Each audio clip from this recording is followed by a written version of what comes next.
நண்பர்களுக்கு வணக்கம்.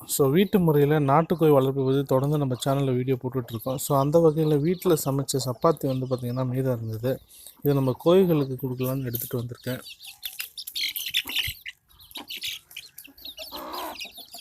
வீட்டு முறையில் கோழி வளர்க்குறவங்களுக்கு இந்த மாதிரி கோழிகளுக்கு தீவனம் அதிகமாக நம்ம செலவு பண்ண தேவையில்லை. இந்த மாதிரி வீட்டில் மிச்சமான உணவுப் பொருட்களை அதுங்களுக்கு கொடுத்தாலே அது தீவனமாக பயன்படுத்திக்கும்.